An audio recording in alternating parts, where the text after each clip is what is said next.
A lot of people actually think that January has a very long amount of days due to the space in time or the lack of funds after a very celebrative December, right? One of the reasons why Januaries are like that is because of the space between when you received your December paycheck and when the January paycheck will be coming in. So, take for instance, there are companies that pay the December bonus and the December salary on or before 20th of December, right?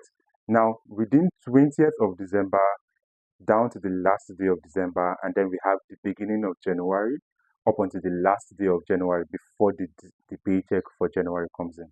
That is the period of time that it takes for the January paycheck to come in. So it feels like a very long stretch amount of time. Now, another reason why January feels that long is because of the celebrative pressure that we feel most of the time to feel among, to belong, to get involved with all the spendings, the celebrations. And most times that has made us to forget to have an actual budget for January. Now, when you look at it very well, when you're being paid your October salary, you're budgeting for November. When you paid your November salary, you're budgeting for December. Now, most times when we are being paid the December salary, instead of budgeting for January, you spend everything in December. Now, I have mentioned all the reasons why January feels like a long month. How do we solve that issue?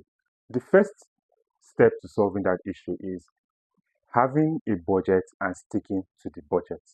When you have a budget, that budget would clearly tell you this is what you should spend on, this is the amount of money you should have aside for your December and celebration season.